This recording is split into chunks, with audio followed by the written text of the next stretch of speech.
Good morning. This is Jason Dean coming live at you again. It's Monday at 11:04. Hope everyone's doing good. So yeah, I am. This is going to be a different show. I try to bring some variety to this channel. Music and art, all those things, movies. It's all interconnected for me. But probably about 6 months ago, I did a whole show on my all-time favorite genre of extreme music, and that is black metal. So I kind of wanted to talk about some new ideas around it and some new thoughts. And especially with, this past year and also this year, even discovering some new music in the black metal scene that has just been just incredible and tremendously inspiring. So this is kind of a part two. I did a big video again. I think it was like 6 or 7 months ago about my favorite genre of extreme music, black metal. So this is a part two kind of version of that. So when I was a kid, my first form of metal, the first band I ever got into was Kiss. I got exposed to that as a young to that band as a young kid through my brothers and sisters. And then the first metal band, well, I would say would be the first metal band I ever got exposed to was obviously Black Sabbath. And then from there I got into like Metallica, and that was kind of my introduction to thrash. And then I got into and discovered Slayer's Reign in Blood. And to me that music was a lot darker and faster, and it was, yeah, just a whole nother level. And that was kind of the gateway, that moment for me that later exposed me to death metal. And at that time, when I was a little kid in high school and then also in middle school, that was when the whole Tampa Bay, Florida scene exploded. You had bands like Cannibal Corpse and Obituary, Deicide. The whole scene exploded, and I was enamored with this music. I was a big horror movie fan, and so it all went together. As a kid, and for probably 5 or 6 years, I went fully into the death metal scene, and it still today remains one of my favorite genres of extreme music. Of course, it's like a second backseat to the black metal scene. And then I remember, when I first got exposed to black metal, it feels like it was yesterday, even though it was 2,000 years ago. But I had a good friend who I used to play, in a band with, and we used to hang out and party and listen to music together. Joe Sibley, he got me into kind of the second wave of black metal.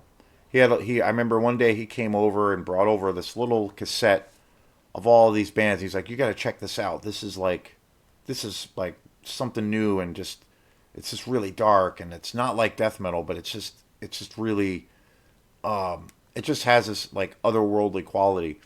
And I remember like it was yesterday, like getting exposed to I like got exposed to so many bands in one sitting. It was like really intense. And I remember it was, you know, bands like Mayhem, and Burzum, Dark Throne, and then also bands like Beherit and Blasphemy, Impaled Nazarene, Profanatica, Verathrone, Sarcophago.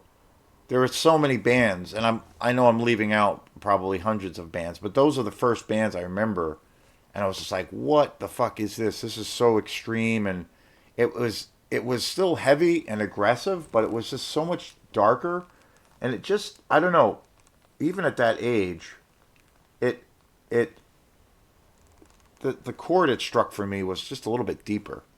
It had a little bit more of this like cinematic quality. It almost was kind of meditative in a really kind of dark and twisty way. I love the vibe because it had this whole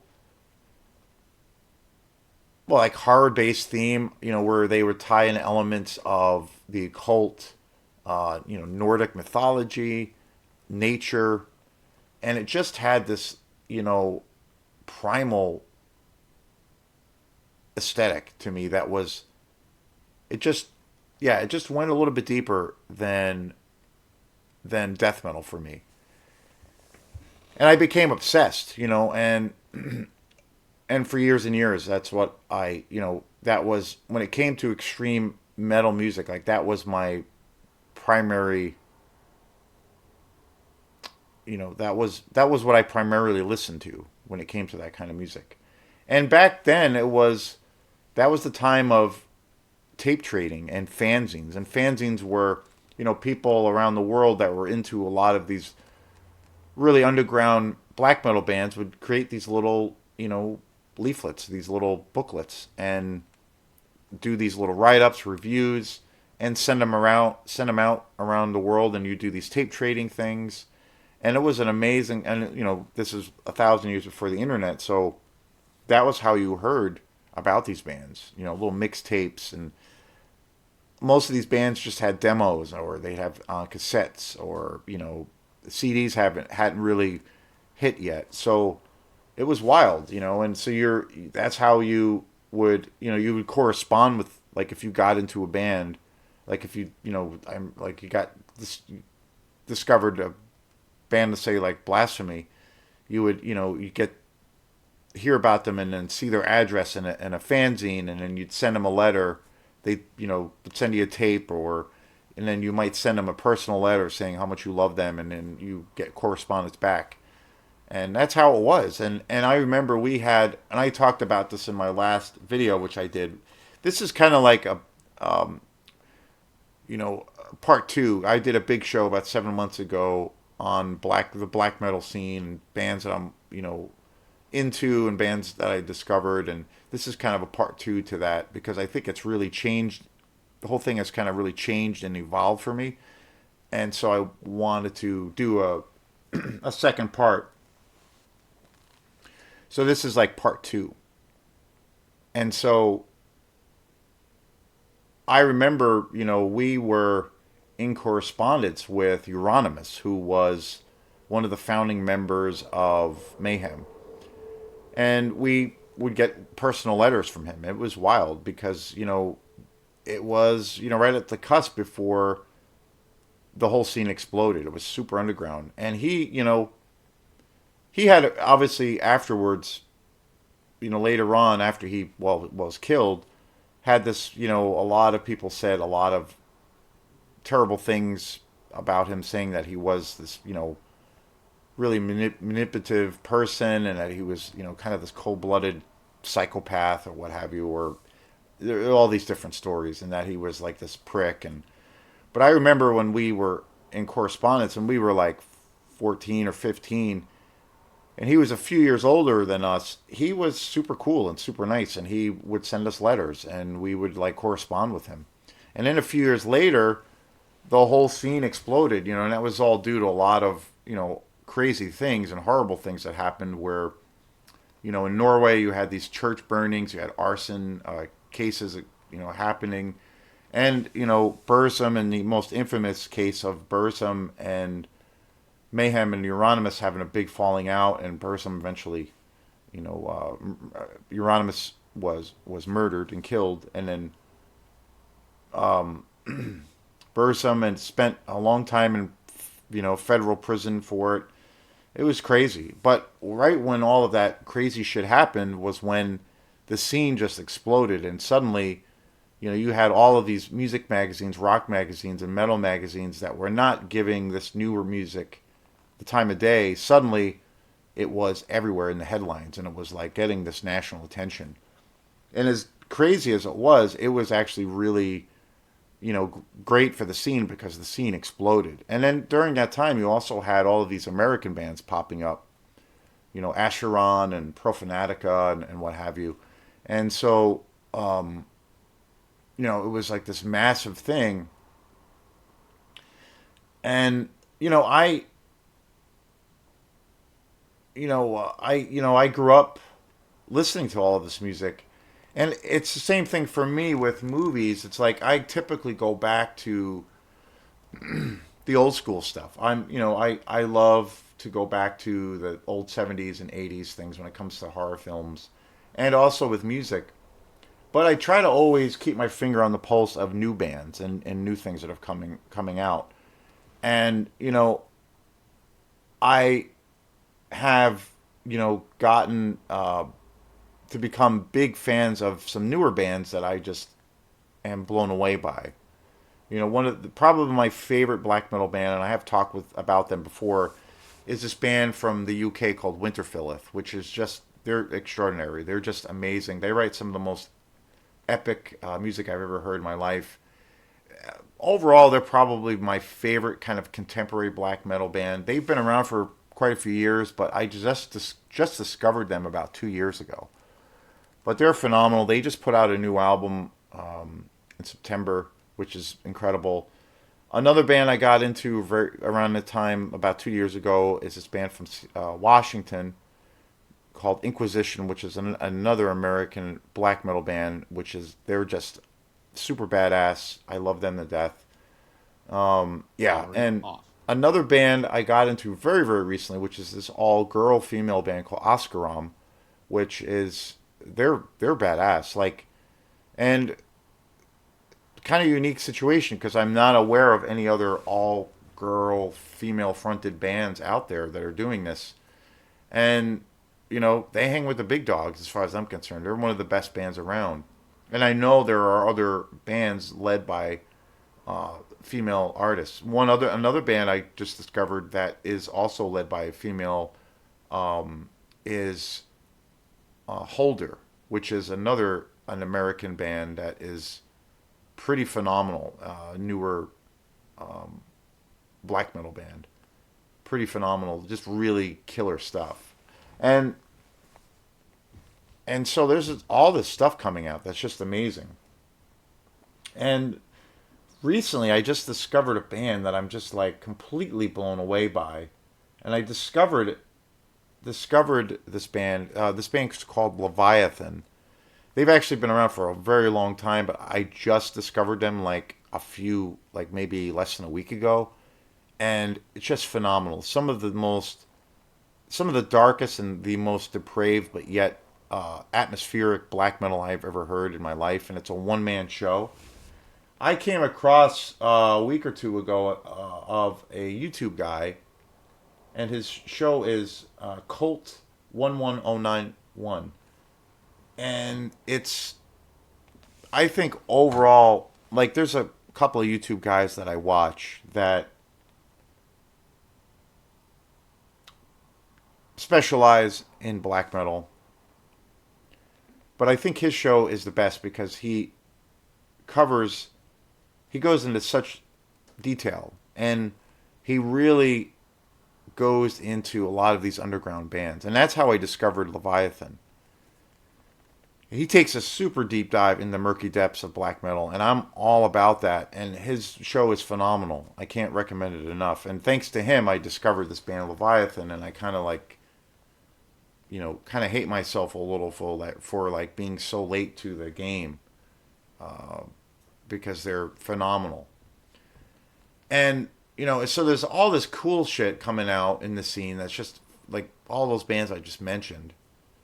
And then this most recent band, Leviathan, which I'm kind of obsessed with. It's just, next level. And the other thing, too, is like bands that I grew up with, Blasphemy and Beherit and Impale Nazarene, like stuff at that time, especially, that was, nobody really knew who these bands were. And they were so underground. I remember even times where people who were,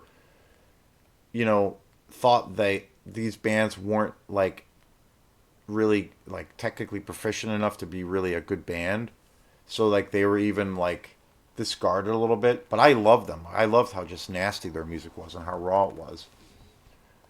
But they were so underground, and I think when you think of bands like Beherit and Blasphemy, I really think of like for instance they're one of the most they put out some of the most iconic albums in the scene. With Blasphemy Fallen Angel of Doom. They're a Canadian black metal or Canadian war black metal band.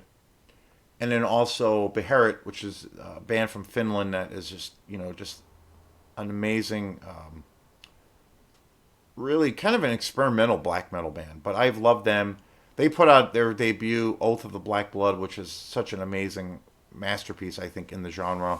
But again, it's so raw and nasty. But nobody knew who these bands were. And fast forward to now, 2024 and 2025, these bands are fucking huge now. Like I've seen some video of these guys touring. They've Blasphemy and Beherit did a big tour in Japan, and they're playing these like massive theaters with like thousands of people showing up. It's crazy. And Beherit is now touring the U.S. I don't know if the tour has started yet, but they're going to be touring the states and playing big venues. And from what I've gathered, the shows have sold out. Like it's crazy.